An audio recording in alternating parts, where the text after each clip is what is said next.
El Museo Vicente Huidobro está ubicado en la comuna de Cartagena. Fue abierto a la comunidad el 6 de abril del año 2013. Cuenta con una colección de documentos, obras, fotografías, manuscritos y objetos que pertenecieron a Vicente Huidobro y que permiten al visitante conocer al poeta en todas sus dimensiones. Literato, crítico de cine, dramaturgo, polemista y corresponsal de guerra, entre otras. Al comenzar nuestro recorrido, podremos conocer antecedentes importantes de su vida. Comienza su etapa de formación, donde, ayudado por su madre a sus 13 años, escribe su primer poema titulado Eso soy yo. A los 21 años ya podemos ver al poeta en su poesía temprana, donde declara abiertamente: el reinado de la literatura terminó. El siglo XX verá nacer el reinado de la poesía, en el verdadero sentido de la palabra, el de la creación. Vicente Huidobro, padre del creacionismo, expone en su conferencia en Buenos Aires: la primera tarea del poeta debe ser crear, la segunda crear y la tercera crear. Y plasma los principios fundamentales de su propuesta estética en su poemario El espejo de agua, publicado ese mismo año, 1916. Que el verso sea como una llave que abre 1000 puertas. Inventa mundos nuevos y cuida tu palabra. ¿Por qué cantáis la rosa, oh poetas? Hacedla florecer en el poema. A sus 23 años deja Chile para ir con su familia a París, el centro cultural, intelectual y artístico del momento. Sabe que en este lugar están sucediendo cambios trascendentales para la humanidad y quiere ser parte de aquello. También podemos encontrar antecedentes que nos muestran a Vicente Huidobro como un precursor de las vanguardias literarias y artísticas del siglo XX y su relación con grandes personajes de la época: André Breton, Pablo Picasso, Tristan Tzara, Guillaume Apollinaire, Joan Miró y Juan Gris, entre otros. Viaja a España en 1918 y es portador de nuevas ideas vanguardistas que van a revolucionar la literatura española. Publica sus libros, poemas árticos y ecuatorial, con los cuales inicia la vanguardia hispanoamericana. Después de haber emprendido diferentes aventuras intelectuales, políticas, sociales y espirituales, vuelve a Chile y ya se ha formado ese hombre integral que tanto anhelaba, el hombre total. El gran libertador de la palabra muere un 2 de enero de 1948. En la colina más arriba de su casa se encuentra su tumba, desde la cual se aprecia el mar, tal y como describe la inscripción en su lápida. Aquí yace el poeta Vicente Huidobro. Abrid la tumba, al fondo se ve el mar.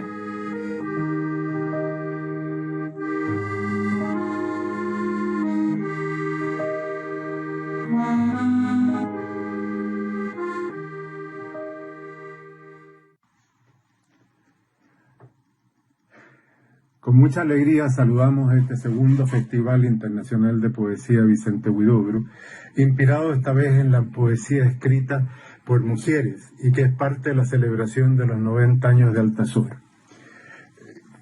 Este evento reunirá a 42 reconocidas poetas de Latinoamérica y de España y cuenta con el apoyo de 2 destacadas revistas como son Nueva York Poetry Review y Revista Altazor, y además con el apoyo de la radio de la Universidad de la República. Gracias, amigas y amigos, por participar y acompañarnos en este festival que también rendirá un homenaje a 6 grandes poetas latinoamericanas: las argentinas Olga Orozco y Alejandra Pizarnik, la uruguaya Marosa Di Giorgio, la costarricense, guatemalteca y mexicana Eunice Odio, la mexicana Rosario Castellano y la peruana Blanca Varela, que en 1993 tuvimos la fortuna de conocerla en el primer encuentro iberoamericano de poesía centenario del natalicio de Vicente Huidobro, organizado por la Fundación. Saludamos a este festival con estos versos del canto segundo de Altazor. Nacida en todos los sitios donde pongo los ojos, con la cabeza levantada, eres más hermosa que la golondrina atravesada por el viento, que la sirena de un barco que deja escapar toda su alma, que un faro en la neblina buscando a quien salvar.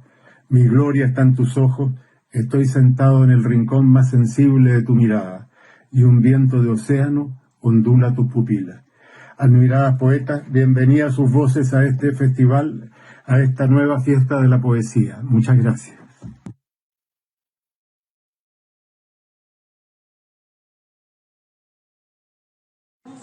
Un poema de la escritora peruana Blanca Varela, Curriculum Vitae. Digamos que ganaste la carrera y que el premio era otra carrera, que no bebiste el vino de la victoria, sino tu propia sal, que jamás escuchaste vítores sino ladridos de perros, y que tu sombra, tu propia sombra, fue tu única y desleal competidora. Hola, muy buenas tardes. Mi nombre es Carmen Nozal y quiero agradecer a la Fundación Vicente Huidobro esta invitación para participar en el homenaje a la gran escritora mexicana Rosario Castellanos, de quien voy a leer un poema que pertenece a su libro El rescate del mundo, escrito en 1952. El poema se titula A la mujer que vende jícaras en la plaza. Amanece en las jícaras y el aire que las toca se esparce como ebrio.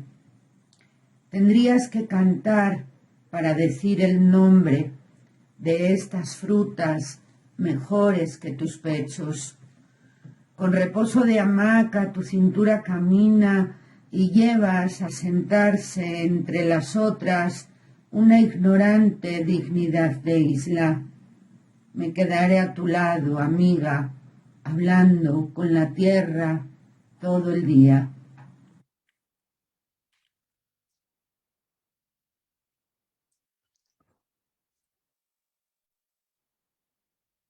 Soy bárbaro tal vez, desmesurado, enfermo, bárbaro, limpio de rutinas y caminos marcados.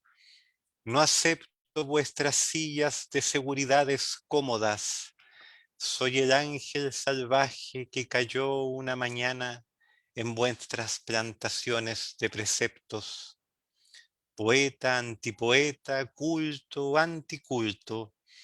Animal metafísico cargado de congojas, animal espontáneo, directo, sangrando sus problemas, solitario como una paradoja, paradoja fatal, flor de contradicciones, bailando un foxtrot en el sepulcro de Dios, sobre el bien y el mal. Soy un pecho que grita y un cerebro que sangra. Soy un temblor de tierra. Los sismógrafos señalan mi paso por el mundo. De Altazor, canto 1. Amigos queridos, tengan ustedes muy buenos días.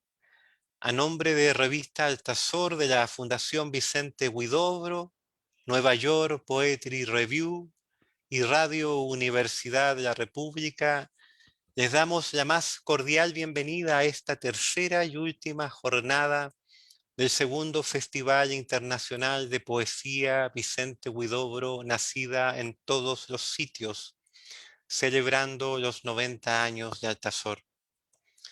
Hemos vivido 2 intensos días de grandes lecturas, con autoras que nos han recordado la vigencia y el vigor de nuestra tradición poética. A continuación dejo con ustedes a Marisa Russo, poeta y directora de Nueva York Poetry Press y Nueva York Poetry Review, quien tendrá la misión de presentar a nuestras invitadas. Adelante, querida Marisa. Muchas gracias. Mujer, el mundo está amueblado por tus ojos. Se hace más alto el cielo en tu presencia. La tierra se prolonga de rosa en rosa y el aire se prolonga de paloma en paloma. Canto segundo. Sean todos bienvenidos a la 8ª jornada de esta gran fiesta de la poesía que se realiza gracias a un trabajo en conjunto entre la revista Altazor de la Fundación Vicente Huidobro, Nueva York Poetry Review y Radio Universidad de la República. Este 2021 se cumplen 90 años de la publicación de Altazor, esa obra clave del creacionismo y de la lengua española. Por tal motivo, hemos querido celebrar un notable evento que lleva por título Nacida en todos los sitios, poesía escrita por mujeres, verso tomado del canto 2 de Altazor, donde 42 destacadas voces de Latinoamérica y España se darán cita durante 3 días para compartir sus creaciones y homenajear a 6 figuras emblemáticas de la poesía latinoamericana de la segunda mitad del siglo XX, como lo son las argentinas Olga Orozco, Alejandra Pizarnik, la uruguaya Marosa Di Giorgio, la peruana Blanca Varela y la costarricense Eunice Odio, junto a la mexicana Rosario Castellanos. Estamos seguros de que este evento permanecerá en el imaginario colectivo como un testimonio vivo de su tiempo. A continuación, vamos a presentar la 8ª mesa de homenaje, donde las reconocidas autoras Andrea Cote y Carmen Nosal celebrarán a Blanca Varela y Rosario Castellanos. Y en una segunda ronda escucharemos textos de su autoría. Bienvenidas, queridas poetas. Vamos a presentarles a Andrea Cote. Nació en Colombia en 1981, es autora de los libros de poemas Chinatown, A Toda Hora y otros poemas, Destierro, Rumor, La Ruina del Nombro, Puerto Calcinado y el libro objeto Chinatown, A Toda Hora. Ha traducido al español a los poetas Jericho Brown y Tracy Smith. Es autora de poesía en la maestría bilingüe, es profesora de poesía en la maestría bilingüe en escritura creativa en la Universidad de Texas en El Paso. Bienvenida, querida, admirada poeta Andrea Cote. Hola Marisa, muchísimas gracias por tu presentación y hola a todos, gracias por estar aquí esta mañana. Para mí es un honor hacer parte de este festival que está homenajeando al gran poeta Huidobro y a las grandes poetas latinoamericanas y que además reúne a tantas voces de mujeres poetas de América que yo admiro y que constantemente leo.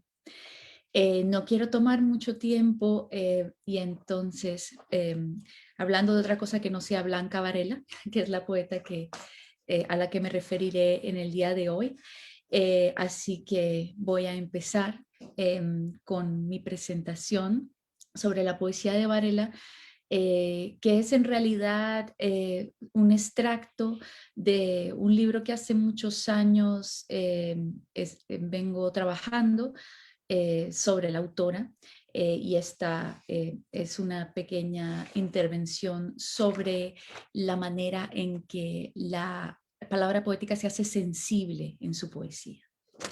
Empiezo entonces. La irrealidad sensible, ejercicios de un decir material. Leer a Blanca Varela es descubrir un reino de particulares y singulares estrategias expresivas que conforman la identidad de una palabra que es un modo específico de ver, pensar y presentar el lenguaje. En la poesía de Varela subyace un enunciado sobre la palabra y la experiencia poética misma que se relaciona con el proceso escritural según el cual toda palabra se libera en el poema y en este se convierte en realidad nueva y recién nacida. Desde los primeros libros de Varela se hace evidente que su escritura tiene la voluntad de operar rupturas estructurales en la construcción del texto poético, las que pueden ser percibidas desde lo visual mismo. Dichas rupturas no solo incluyen separarse de la versificación tradicional y de una clásica puntuación o distribución visual del verso, más allá atañen al rompimiento constante con los propios hallazgos y formas visuales. Distinguen a la producción de Varela el uso de diversas formas estructurales a lo largo de sus libros publicados, las que oscilan entre el poema de versificación irregular, el poema en prosa y el collage. Hay irregularidad y multiplicidad en la forma en que esta autora construye sus textos, lo que empieza a mostrarnos la imagen de la discontinuidad como una permanencia en esta autora. La forma visual del poema en Varela constituye la primera prueba del carácter de su escritura, que desde lo exterior mismo impone la necesidad de forcejear con un orden único y establecido del poema. El verso aquí siempre se está rompiendo. No hay una sintaxis permanente. La sintaxis característica es la descomposición de la sintaxis. No obstante, sí sucede que lo visual es para cada poema su estructura y su orden. A veces puede decirse que lo visual es el significado o el principio del significado. Así sucede, por ejemplo, en el poema Crónica, del cual voy a compartirles un fragmento. Aquí va.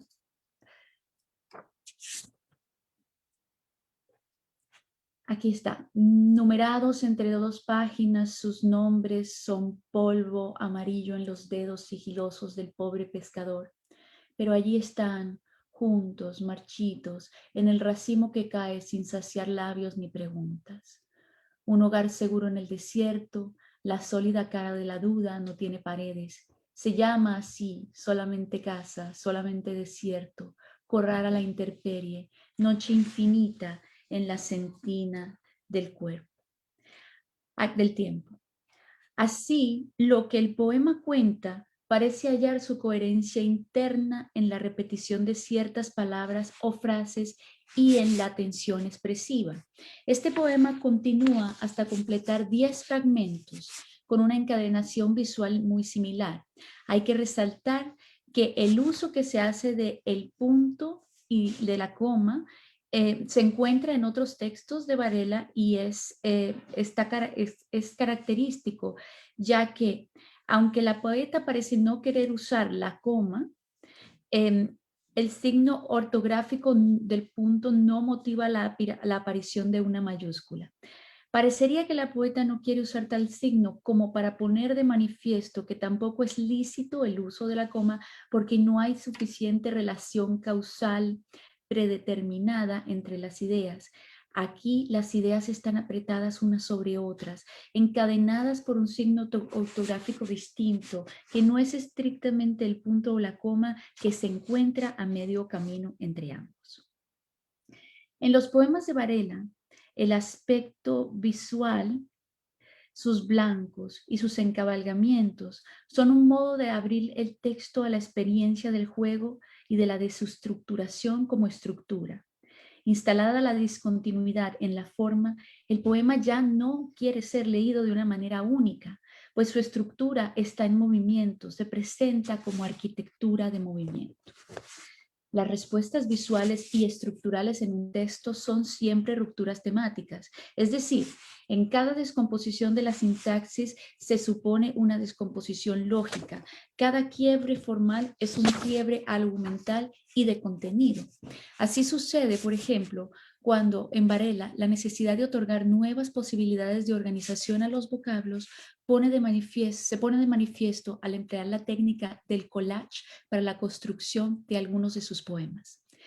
Collage, en tanto que en muchos casos el texto da paso a la mezcla, pero también collage en tanto se trata de una génesis del origen diverso que tienen sus textos. Este elemento se expresa con especial claridad en aquellos poemas que incluyen citas no marcadas, como el texto Conversación con Simone Weil, que es muy conocido, que está en Valses y otras falsas confesiones, en donde es posible identificar frases literales provenientes de textos de Weil.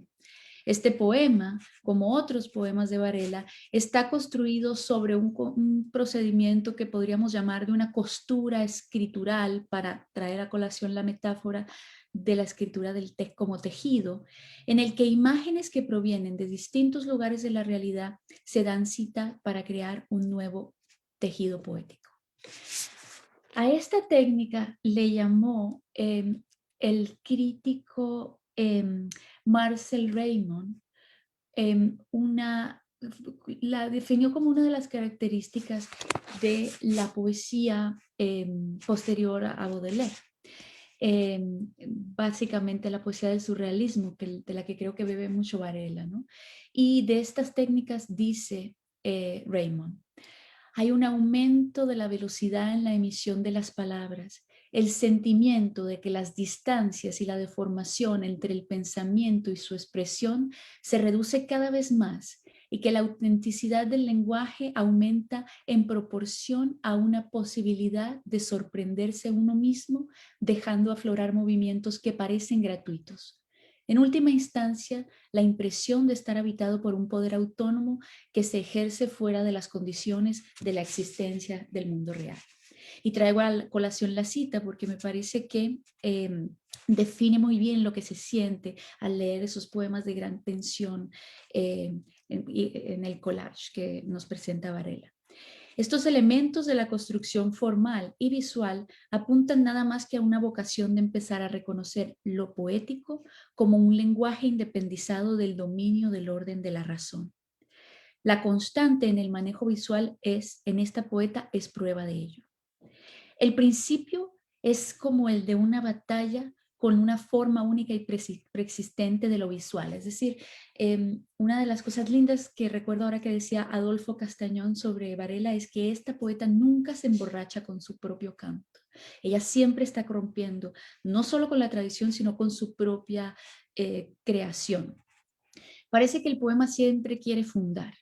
Se trata de presentar un lenguaje en el que no aplica más voluntad que la que encuentran las palabras mismas al hallarse juntas, pues no domina el poeta, no domina el orden, solo el lenguaje. El deseo de dar autonomía al poema y de desligarlo de un centro a través del ejercicio de la multiplicidad que permite la forma es también un modo de empezar a anular el yo empírico, el que escribe, y de democratizar la experiencia de la significación. En los primeros textos de Varela, por ejemplo, el yo lírico en sus libros más tempranos es masculino. En su producción más reciente, por el contrario, o en su última producción, ella nos habla como una mujer, y a lo largo de toda su obra sobrevive la costumbre de multiplicar y diversificar el foco de enunciación. La voz poética a veces dice soy el perro, soy el animal, como si quisiera señalar que es todos y ninguno a la vez. Se destruye así la idea de un yo poético empírico, demiurgo en el sentido, en el destino del texto. Hay un anhelo de instalar más de una visión, más de un centro de origen de sentido. La desarticulación del yo empírico como origen del poema es quizás la prueba de un deseo de despersonalizar el verbo mismo, de mostrar a la palabra como objeto independiente del sujeto que quiere decir. Esta tiene una voluntad propia para significar. El decir ya no es subjetivo, es objeto, es pura materia. La desarticulación del yo empírico como origen del poema es quizás la prueba de un deseo de despersonalizar. La palabra objeto es así palabra liberada, una que ya no se plantea como huella o sombra del pensamiento. El yo lírico es aquí el que empieza a reconocer que las palabras no están para reproducir pensamientos, sino para crearlo. Por la boca del poema habla el lenguaje. La concreción del significado parece ser menos importante que el juego visual, además, y que el juego sonoro.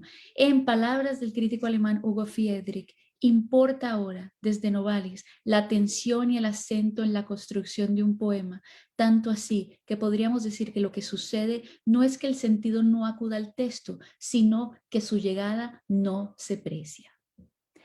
¿No es entonces la búsqueda del sentido la única instancia posible para que las palabras negocien entre sí en un poema?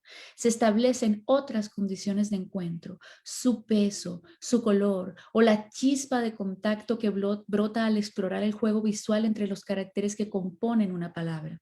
Muchas veces lo que lleva aquí a una palabra hasta otra es ese tipo de cercanía de otros sentidos, ¿no? Y no la causalidad racional, como cuando la voz poética dice estremecida, extremidad. Lo que más nos impresiona allí no es el sentido que forman las palabras, sino la cercanía visual y sonora que tienen para formar ese sentido. En Varela abundan los ejemplos de este tipo de algo que vamos a llamar arrebato fónico. Hay cacofonías, aliteraciones, anáforas, repeticiones que indican que al poema le importa sobre todo la relación material. Así sucede, por ejemplo, cuando en ella la música del verso se constituye como toda una lógica para el poema, la cual se anuda como un canto. Y les voy a mostrar un poema que es un ejemplo. Violeta, rojo, azul, amarillo, naranja, melancólicamente, esperanzadamente, absurdamente, eternamente. También escogí este poema por las resonancias de Huidobro, claro está. La frase imposible, por fuera de lo poético, se desprende entonces de la posibilidad de la música. Varela dice, por ejemplo, en el poema Sin fecha, suficientes razones para desandar, descaer, desvolar. Esto es de ejercicios materiales. O antes había dicho en su primer libro, yo miro las paredes y sus frutos redondos y veloces, hago cálculos, sumo piedras, cenizas, nubes. Eso es de Este puerto existe. Claro que esto ya estarán pensando, nos recuerda a otro poeta chileno, ¿no? Nos recuerda mucho un verso de Walking Around de Pablo Neruda cuando dice, yo paseo con calma, con ojos, con furia, con zapatos, con olvido, ¿no? Ese tipo de encadenación en que se muestra una preocupación porque no interese tanto la concreción de un sentido lógico, sino la de un juego formal establecido, es una cadena que se inicia, se desata, la explosión de la continuación de la forma, que en un momento parece desbocar aquí la lógica, resulta ser más importante para lo poético que la lógica argumentativa. En estos ejemplos, como en gran parte de la poética vareliana, la forma es presentada como una suerte de contenido. Se sobrepone el cómo se habla sobre aquello de lo que se habla, tanto así que en ocasiones podríamos llegar a decir que el acento está puesto en el afuera. Allí precisamente las palabras de Varela recuerdan al decir de Mallarmé cuando dice que poesía pura es el momento en que la frase olvida en forma armónica su contenida. Es el verso que ya no quiere decir nada, lo que quiere es cantar. Del mismo modo, y para apoyar ese anhelo, se señala que en varias ocasiones la poeta hace uso de otro proceso que podríamos también denominar enumeración desilvanada, en el que las imágenes se superponen unas sobre otras con decidida violencia sobre cualquier lógica argumentativa. El orden de la razón no es lo que las mantiene juntas. Lo que me gusta de esto es que es como una especie de reportaje lírico en el que la relación con la realidad se reafirma, aunque ella entre a la poesía de otra manera. Así, por ejemplo, para darles un ejemplo en su poesía, lo vemos en este texto que pertenece a su poema Primer baile.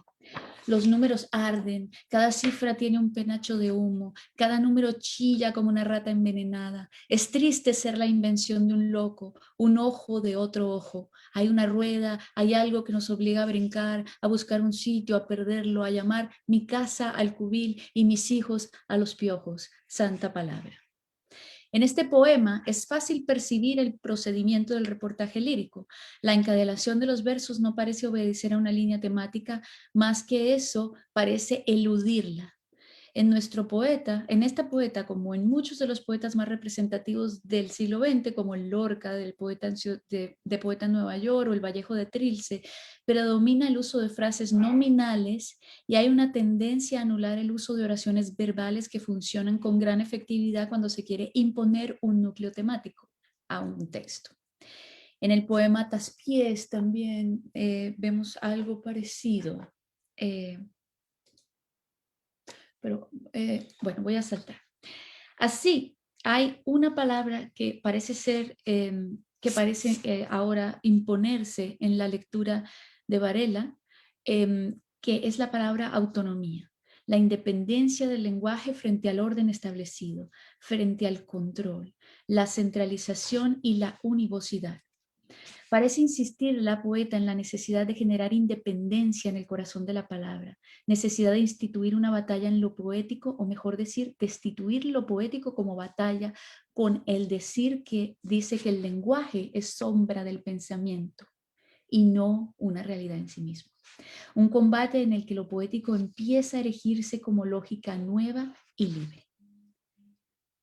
Así pues, empezamos a identificar el deseo de diluir la costumbre sobre el lenguaje y pareciera que solo es posible llevar a cabo tan anhelo sembrando en el centro de la poesía una cierta disonancia.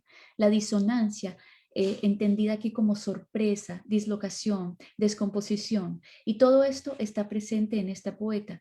Prueba tal afirmación como ninguna otra cosa en su escritura el uso particular que Varela hace del adjetivo, que personalmente me fascina, que tiene origen aquí, según nuestro parecer, en el deseo de instituir lo poético como una suerte de tensión entre los vocablos, como un renacimiento, como una manera de llevar las palabras a su límite. Así me refiero entonces a momentos como en los que Varela dice celeste cerdo, y nos sorprende por la extrañeza que produce el encuentro de estas dos palabras, una abyecta, cerdo, quizás teñida históricamente de algunos sentidos complicados, despectivos, socialmente peyorativos, y otra, celeste, históricamente potenciada como adjetivo positivo, solo aplicable a lo claro, a lo angélico, a lo laudable. La extrañeza es provocada entonces por esta unión, que es sin duda violenta en cuanto provoca una tensión entre vocablos antes lejanos. Percibimos una cierta disonancia en esta frase y eso es lo que nos cautiva. El encanto de la novedad es ese descubrimiento de la realidad independizada de lo poético que procrea nuevas formas de nombrarla. Esa extrañeza no es otra cosa que la irrupción de la poesía como universo, como realidad superada que se produce porque la unión es nueva, porque avanza hacia lo otro. Y como señala el crítico alemán Friedrich, la tensión en el poema está dada porque éste parte de lo conocido hacia lo desconocido.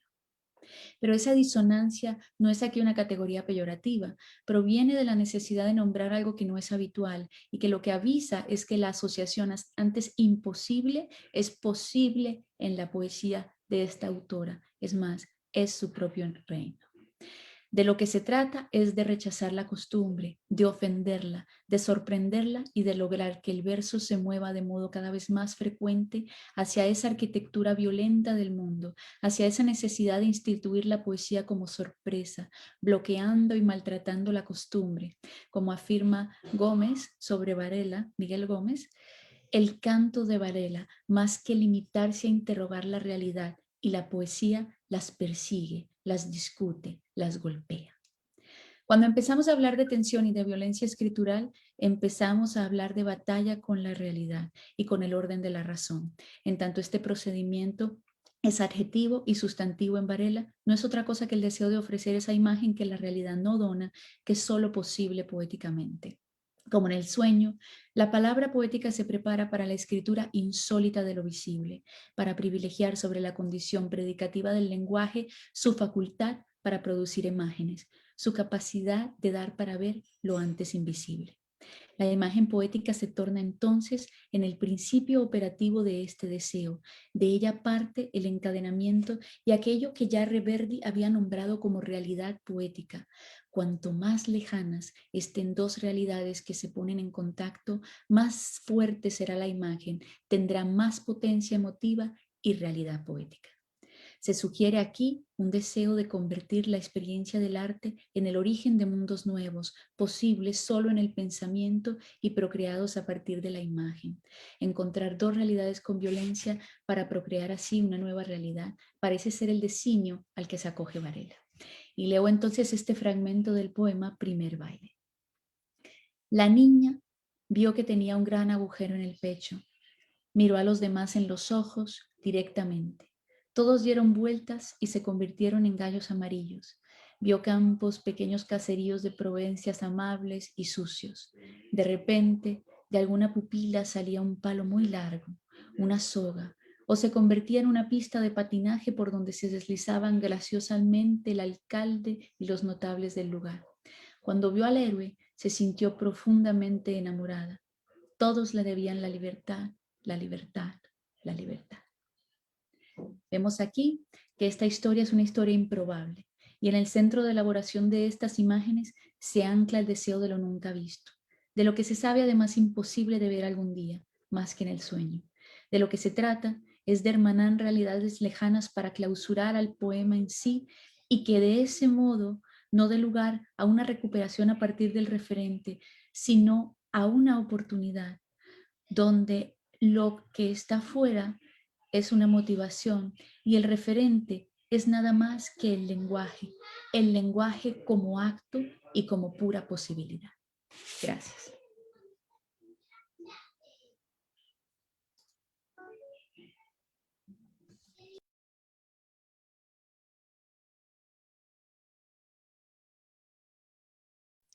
Muchísimas gracias, Andrea, por tu magnífica presentación. Y ahora vamos a continuar con la siguiente presentación de Carmen Nosal. Carmen Nosal nació en Gijón, Asturias, en 1964. Poeta, desde 1986 radica en México. Ha obtenido el Premio Nacional de Poesía Elías Nandino, Premio de Poesía Salvador Gallardo, finalista del Premio Mundial de Poesía Mística Fernando Rielo. Ha publicado los siguientes libros: Visiones de Piedras, Vagaluz, Hacia los ecos del frío. Muchísimas gracias, Carmen, por estar acá con nosotros para presentar a una poeta fundamental en nuestra lengua como lo es Rosario Castellanos. Hola, muy buenas tardes desde México, querida Marisa. Estoy muy contenta y muy agradecida por esta invitación para participar en el segundo Festival Internacional de Poesía Vicente Huidobro. Y me siento, la verdad, muy emocionada y hermanada con todas las poetas que participan en este festival, a las que quiero tanto y a las que tanto admiro. Todo un honor para mí estar también con Andrea Cote Botero y con mis queridos compañeros organizadores. Voy a leer, antes que nada, un poema de Rosario Castellanos. Desamor. Me vio como se mira al través de un cristal o del aire o de nada. Y entonces supe, yo no estaba allí, ni en ninguna otra parte, ni había estado nunca ni estaría. Y fui como el que muere en la epidemia sin identificar y es arrojado a la fosa común. La Rosario Castellanos del siglo XVI a la actualidad. Para el amor no hay cielo, amor, solo este día. Rosario Castellanos. Nos encontramos muy cerca de celebrar el 47 aniversario luctuoso de Rosario Castellanos, quien nació en la Ciudad de México el 25 de mayo de 1925, para ser reconocida sin ella saberlo en ese entonces como una de las más importantes pensadoras y escritoras mexicanas a nivel nacional e internacional, pues reflejó en su obra literaria y periodística de manera extraordinaria la situación de la mujer en el mundo que le tocó vivir, donde prevalecía la costumbre sumisa a las conductas autodevaluatorias.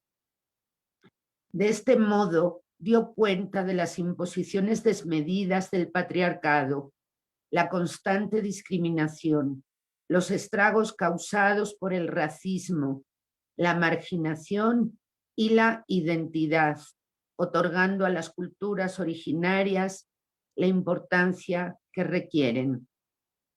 Tras el traslado de su familia a Chiapas, su infancia transcurrió en una hacienda en Comitán, donde habitaba Cexales y Tojolabales, ambas etnias pertenecientes a la cultura maya, la cual marcó la vida de Rosario Castellanos y su interés por la preservación de la diversidad lingüística en México.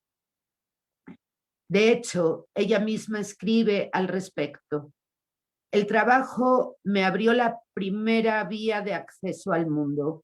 Cuando descubrí esa cualidad, busqué un trabajo que llenara ciertas exigencias éticas y cierto deseo de justicia. Solicité incluso, sin manifestar posibilidad alguna de ser útil, servir en el Instituto Nacional Indigenista. Desde mi infancia alterné con los indios.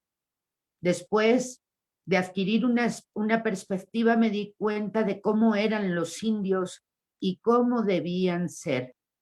Me sentía en deuda como individuo y también como clase con ellos.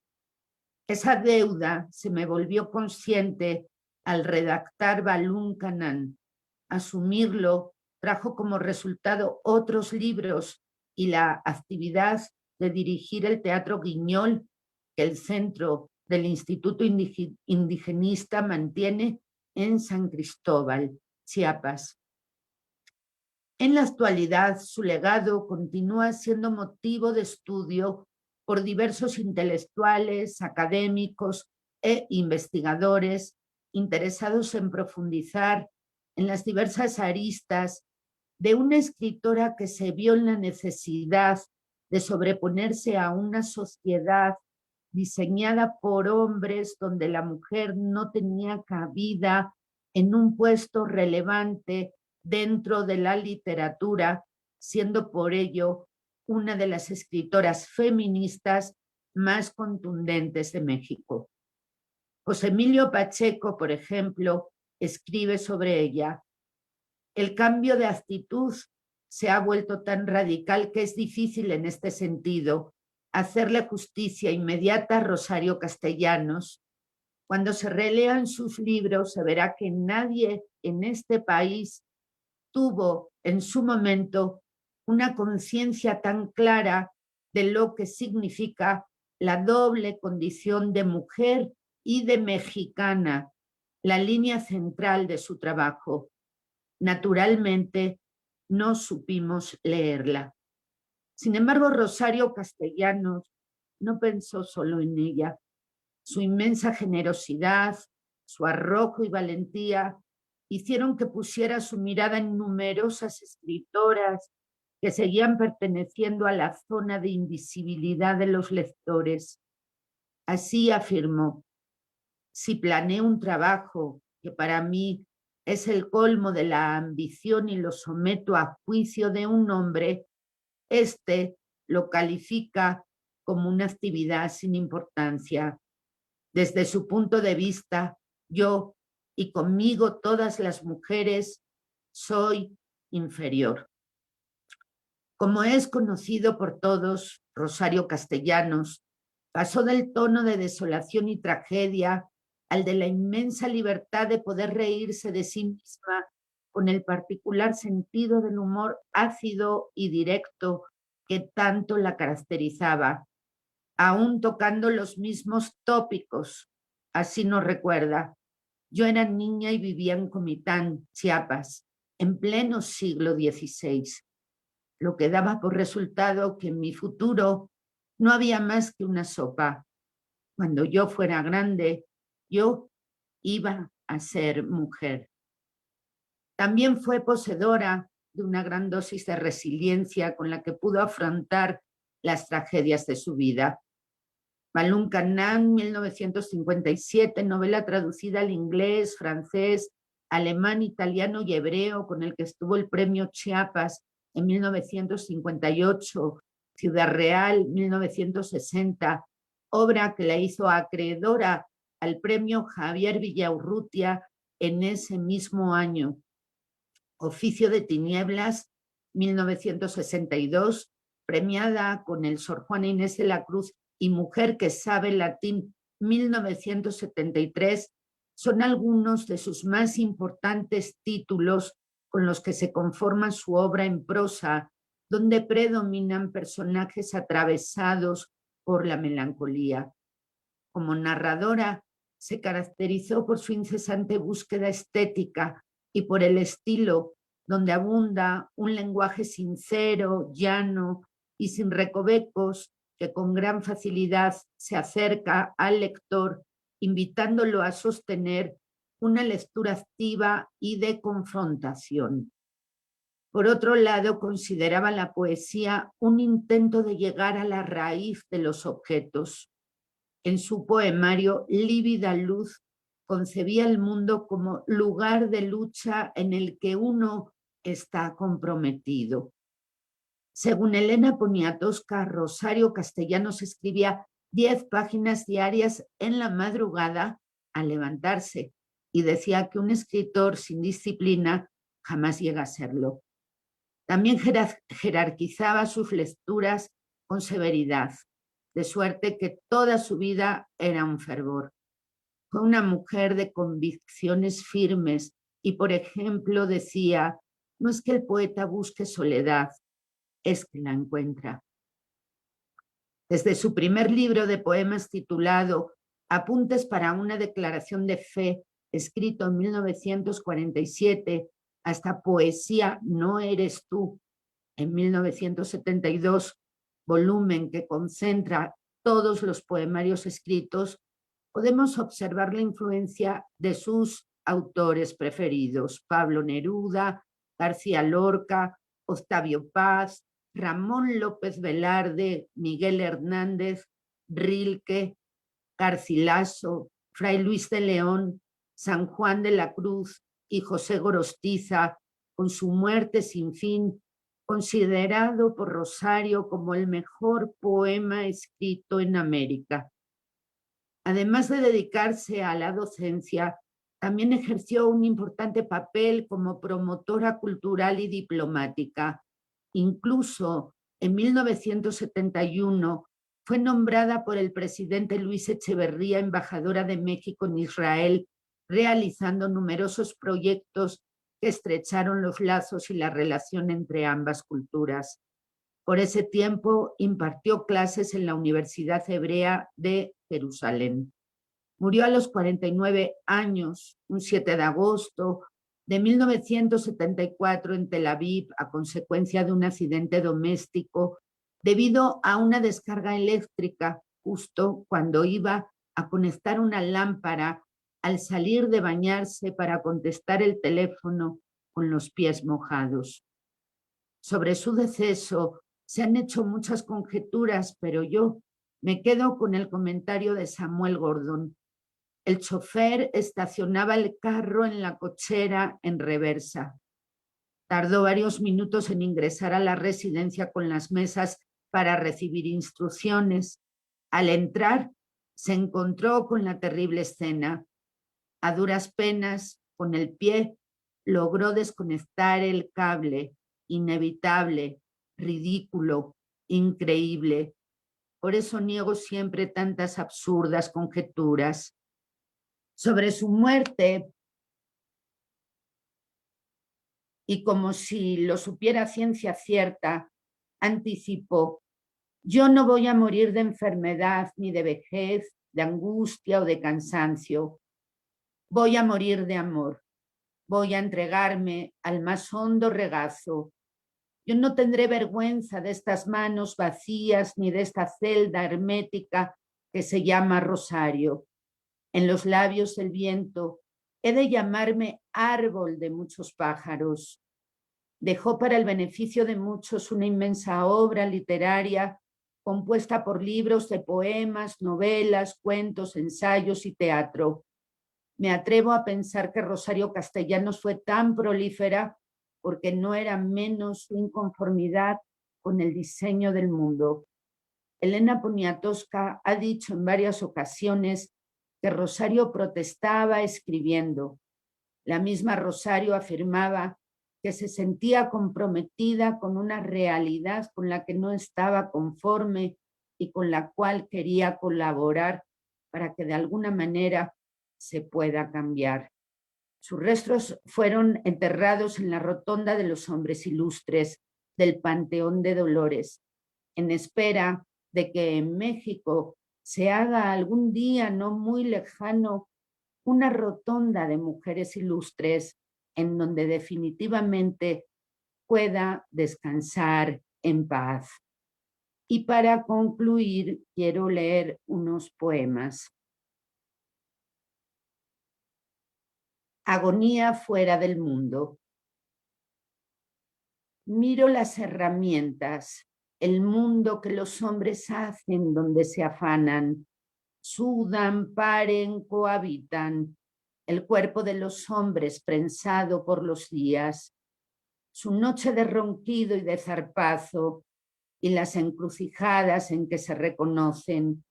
Hay ceguera y el hambre los alumbra, y la necesidad más dura que metales. Sin orgullo, ¿qué es el orgullo? Una vértebra que todavía la especie no produce. Los hombres roban, mienten, como animal de presa olfatean, devoran y disputan a otro la carroña.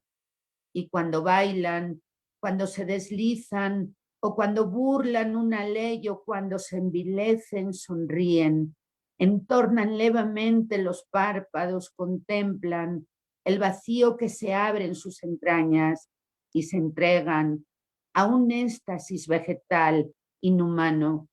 Yo soy de alguna orilla, de otra parte, soy de los que no saben ni arrebatar ni dar, gente a quien compartir es imposible. No te acerques a mí, hombre que haces el mundo. Déjame, no es preciso que me mates. Yo soy de los que mueren solos, de los que mueren, de algo peor que vergüenza. Yo muero de mirarte y no entenderte. Poesía no eres tú, porque si tú existieras tendría que existir yo también, y eso es mentira.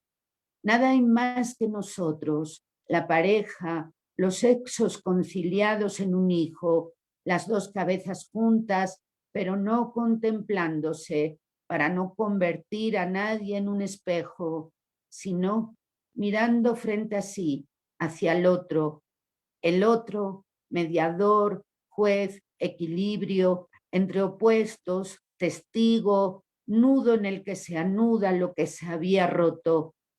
El otro, la mudez que pide voz al que tiene la voz y reclama el oído del que escucha.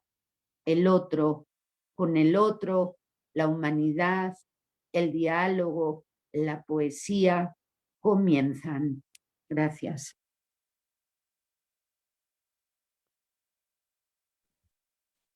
Muchísimas gracias, poeta querida y admirada, que finalmente nos conocemos por este medio que nos abraza, este festival.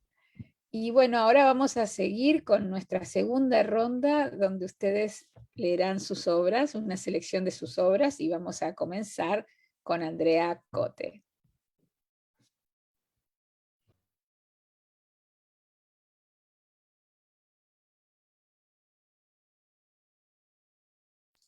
Aquí estoy. Hola. Un poco conmovida por escuchar la voz de Rosario Castellanos y la maravillosa ponencia de Carmen. Gracias, Carmen, por tu intervención. Voy a empezar a leerles un poema de mi libro El Puerto Calcinado, que es mi primer libro, que está muy inspirado en mis lecturas tempranas de Blanca Varela, así que quise, para completar el homenaje, empezar con ese poema.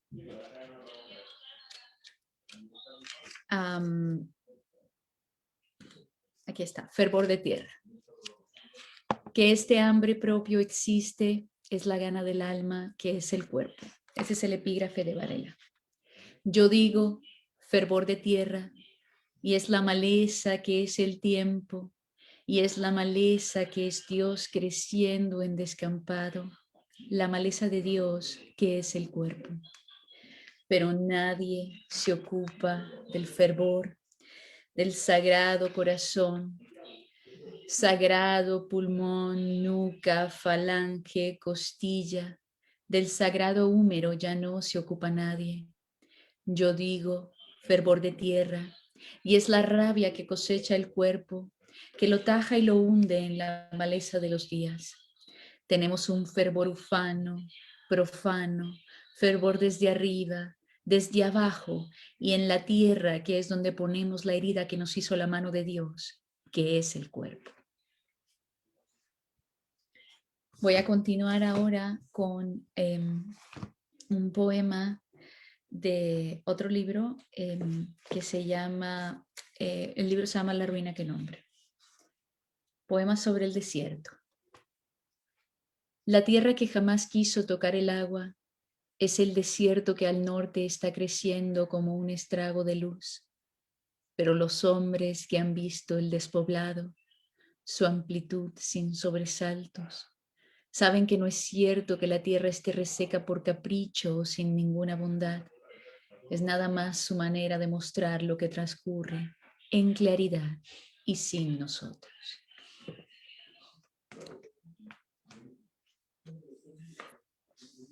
Padre entrando al paisaje. Esta es una elegía a mi padre. ¿Quién pudiera irse así con una ráfaga, sin pálpito, sin madrugada, en la cola del estruendo, y no dejar verbo, sino llama, y un sonido cóncavo y sin fondo, un portazo, un aullido dando tumbos hasta pulverizarse? Muy cerca cruzan los insectos y un papel rendido en la explanada allá en lo yermo, donde nos dicen que has muerto. Es otra esquirla de plata espejeando la herida de la tierra. No nos permiten pasar hasta ese plano, ni quedarnos a dormir sobre la espalda de la hierba seca. A esa temprana lejanía nos condenan. Me pregunto si habrás echado en falta el sostenido resplandor que vela los ojos de los moribundos, y si realmente me dirías que prescinda de ese fondo sin fondo de las cosas que llaman el dolor. Hay que salir, sentencian. No entienden que en estas circunstancias podrías no saber que no fuimos las primeras en partir. Por suerte viene una tormenta, te lloramos con la furia y la osadía de los truenos.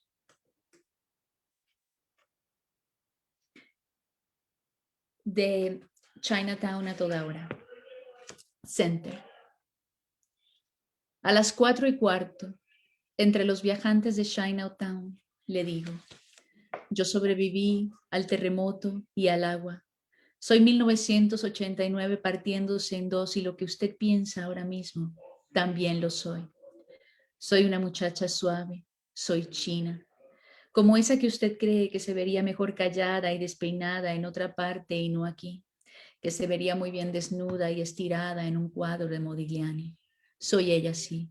Y por supuesto, señor, yo soy Modigliani. Soy la punta de la estrella, la cosa de papel que cae desde el aire en los aniversarios, el autor de la teoría de que el espíritu es el hueso que no se puede roer. Soy las ganas de romperse y de decir algo. No puedo pagar la entrada al cine, pero salgo en todas las películas y por eso estoy sucio y cansado y más triste que Dios. A esta hora soy el cartón y la masa, la esterilla de papel y la esquina morada y lo que dejaste en la estación. Soy el pie en el estribo y la última cosa en que pensó Paul. Y soy capaz de decir cualquier cosa porque estoy sucio y no puedo pagarme la entrada al cine. Soy el autor de la teoría del espíritu. Soy un lado del espíritu. Soy la muchacha ideal. En verdad, Señor, yo soy Chinatown a toda hora y en demasía. Tengo una calle en cada esquina del mundo y soy, naturalmente, lo único que nos queda. Les voy a leer ahora algunos poemas de un libro más reciente que se llama En las praderas del fin del mundo. Desierto Rumón. Este libro está dedicado a mi hijo Pablo. Padre, madre, ya tengo el peso de un hombre. Aquí es el puerto del primer día. No escojan alimento para mí. No vigilen mis pasos. Ya he desembarcado en mí. Soy solo. Denme una hoja de eucalipto para el viaje, un impreciso pronóstico del tiempo, la brújula quebrada que solo marca norte, un mendrugo de pan. Desmantelen la habitación en que crecí, abran fuego en la noche con mis mantas, otórguenme el don del despojo. De ser posible, un momentáneo olvido. Dispuesto estoy para partir no ostento otra cosa que el nombre.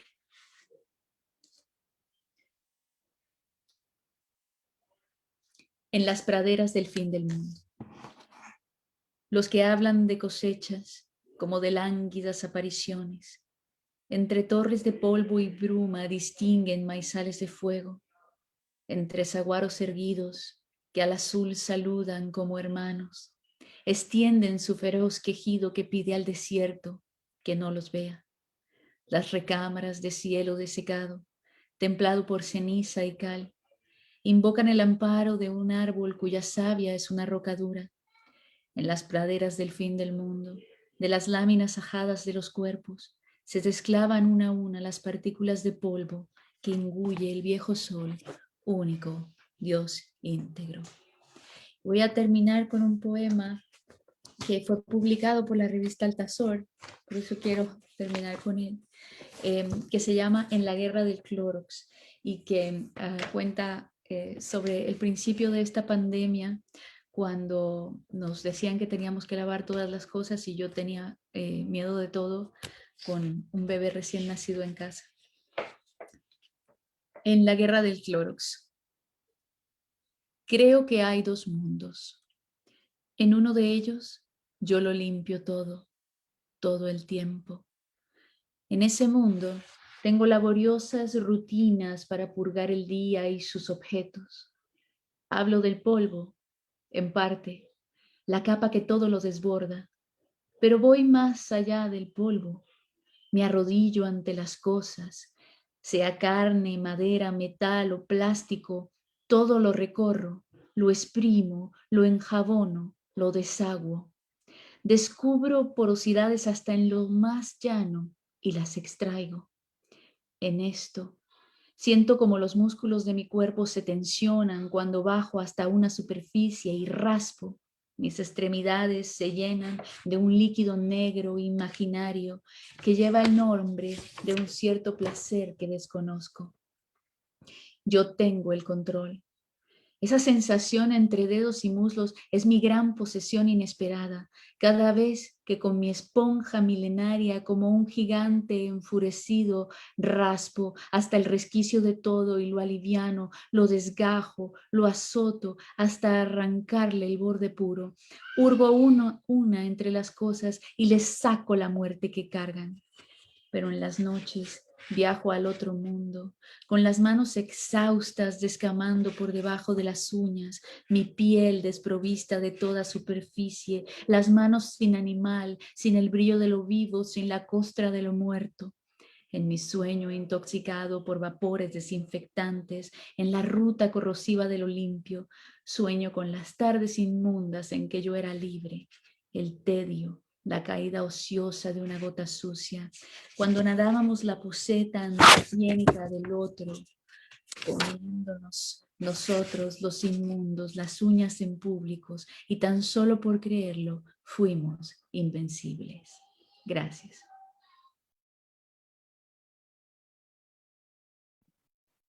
Muchas gracias, querida Andrea, por tu lectura Y ahora vamos a seguir esta segunda ronda con nuestra querida poeta Carmen Nosal.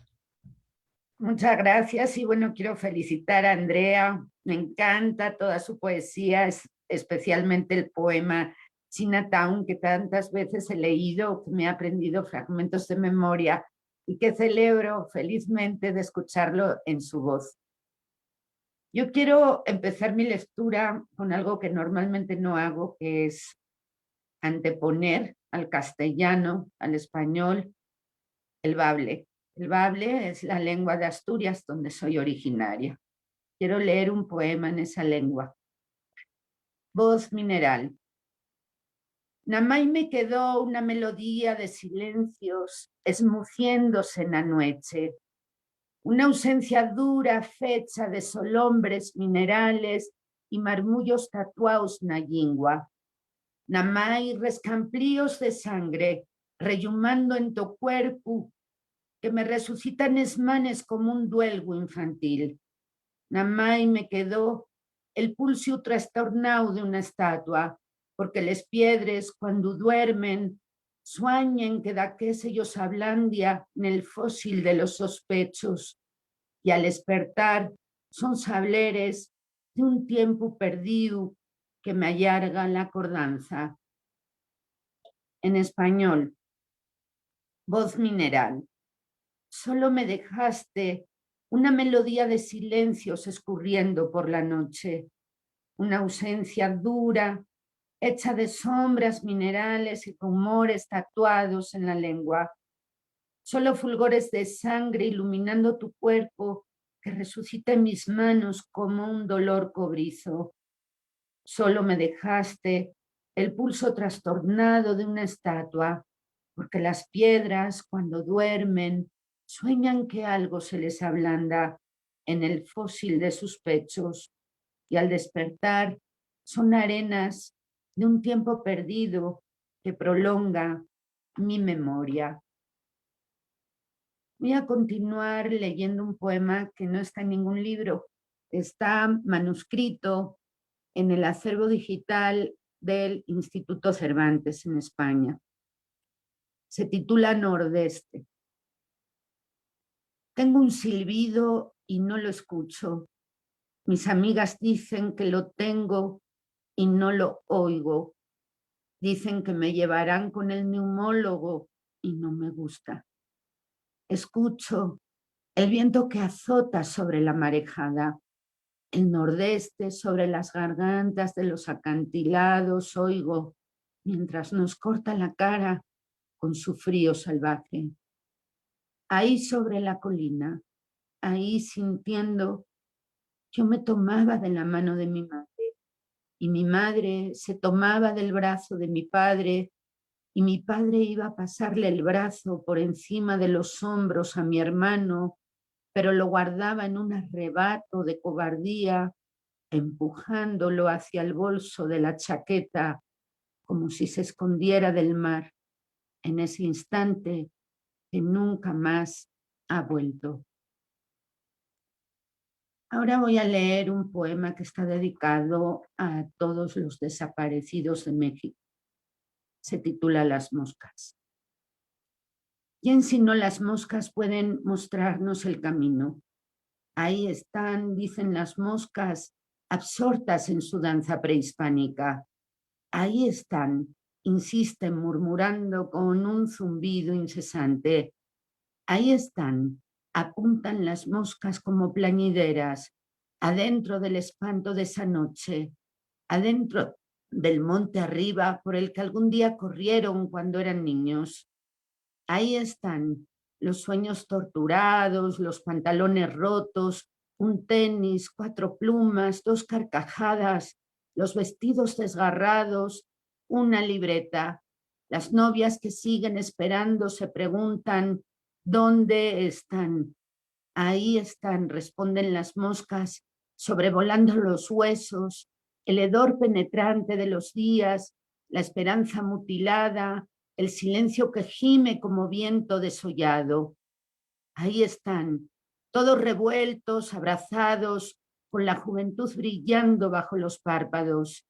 Ahí están, vengan por ellos, dicen las moscas, unidas, haciendo guardia al amanecer.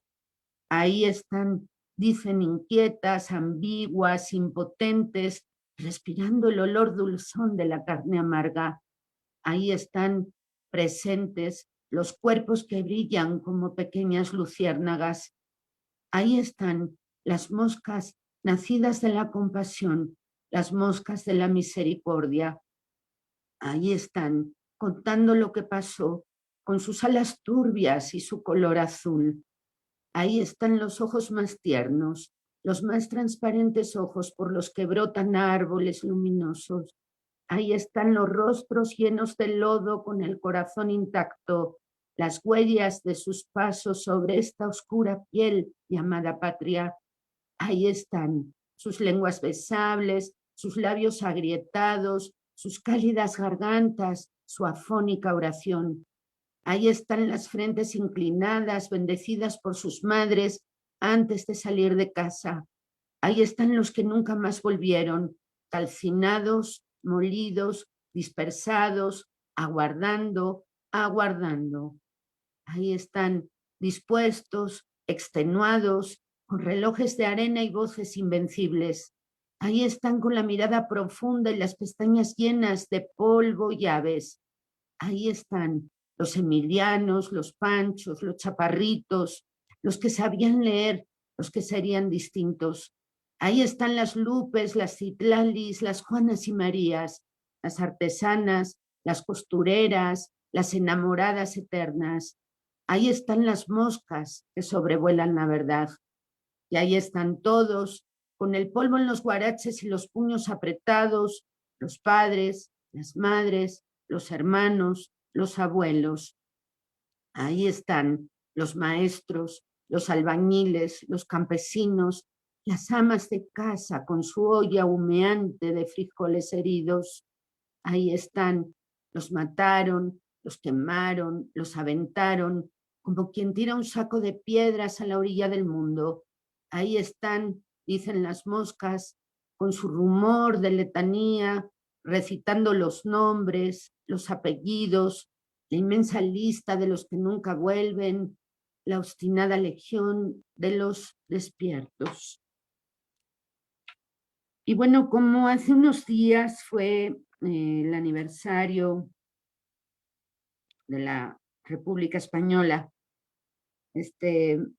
voy a leer unos poemas en mi librito República, que está dedicado a la memoria de mi tío Cesario, que murió en la Guerra Civil Española el 1 de diciembre de 1936, a los 24 años, luchando cuerpo a cuerpo durante la batalla del Monte de los Pinos en Asturias, defendiendo la República. A mis hijos Jacín y Rumi y a mi sobrino Mateo, para que nunca se rindan. Lleva un epígrafe del gran poeta mexicano Rubén Bonifaz Nuño, que dice: así me quiebro porque doblarme nunca supe. Gallinas. Una ráfaga, polvo de cal y granizada de Texas. A la prima Soli la dejaron sin casa. Salió huyendo a través de las paredes y encontró a un campesino de guerrera militar cargando un saco. No sabía si era rojo o era azul. ¿Qué llevas ahí?, le dijo Soli. El campo cacareaba. Salvo gallinas sobrevivientes. No quiero que las coman los fascistas. Eso es amor, pensó la prima. Y el hombre le respondió: sin amor no se puede ir a la guerra. Estos poemas todos son historias reales vividas por mi familia en esa época. Mala sombra. Esta es la historia de mi abuela Carmen cuando se entera que cayó en el frente de batalla su hijo Cesario, mi tío, y le entregan una bandera. A Carmen la fueron a buscar a la Plaza del Sur como quien busca un nombre o un piojo, y la encontraron con sus manos pringadas de manteca. La fueron a buscar como quien busca una piedra dorada. La tarde se llenó de peces. Tu hijo no volverá, dijeron los militares.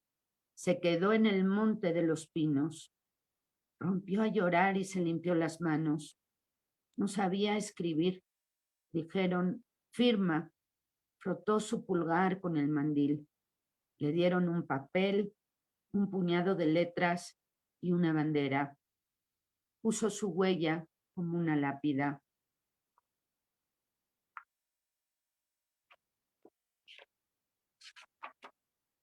República. Y volví a las claras dunas, a los laberintos de la mente, a la noche de la página. Sospecho que un movimiento viene bajando del alma. Trato de escuchar lo que alguien necesitó decir y no fue dicho.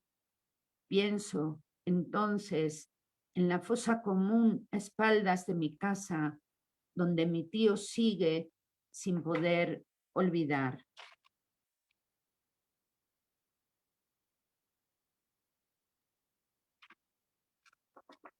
La teta. La abuela tuvo un hijo que se caía como se cae un techo, se desplomaba frente a los precipicios con los ojos en blanco, mirando el cielo azul. El oleaje contra las rocas y la espuma azotada entre sus labios. Cuántas palabras turbias, cuántos cangrejos sobre su cuerpo. Como quien levanta una patria perdida, corría la abuela a levantarlo. Antes de bombardear sonaban las sirenas para ir a los refugios. Sentada en la mecedora de bejuco, Aurelia se quedaba en casa dándole el pecho a su hijo. Que pase lo que tenga que pasar, pensaba ella, mientras sus hijas iban a esconderse de su leche temible entre la arena y los eucaliptos. Su hijo se desvanecía como el amanecer sobre la cordillera. Igual que la piedad, la abuela lo cargaba por el mundo. Hay un remedio de hierbas, le decían, y emprendía el camino. Los rayos de sol se ocultaban en la maleza. Los retenes militares les impedían el paso. Parecían maniquíes en la espesura. Aurelia era un camaleón.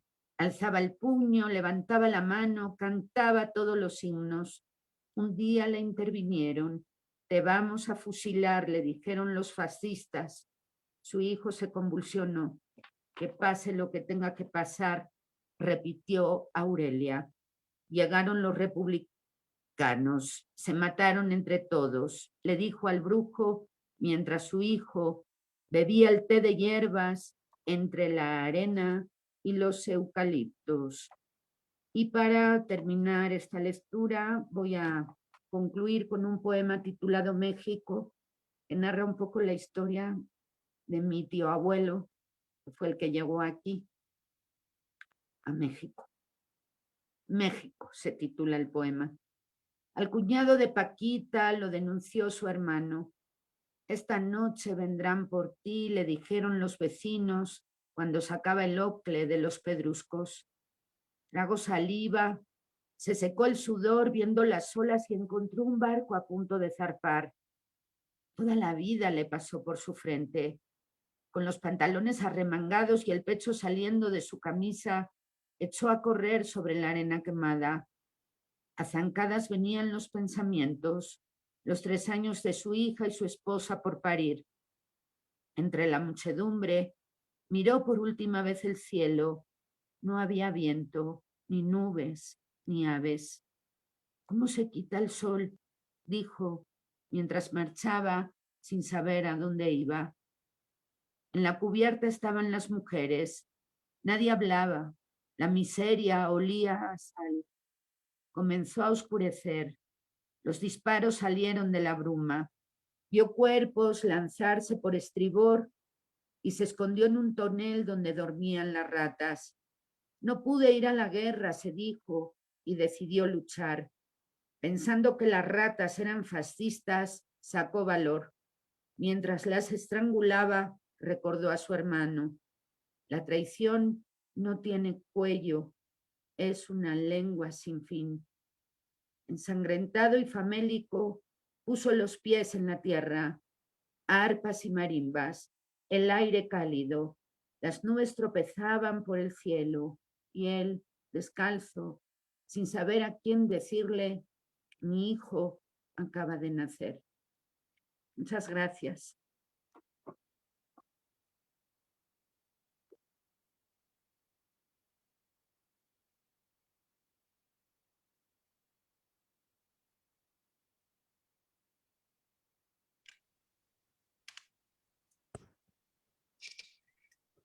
Gracias a Marisa Russo y a las poetas Andrea Cote y Carmen Nosal por esta magnífica presentación. Los esperamos hoy a las 18 y a las 19 horas de Chile, con las últimas 2 mesas con otras extraordinarias poetas latinoamericanas. Gracias por acompañarnos, queridos amigos.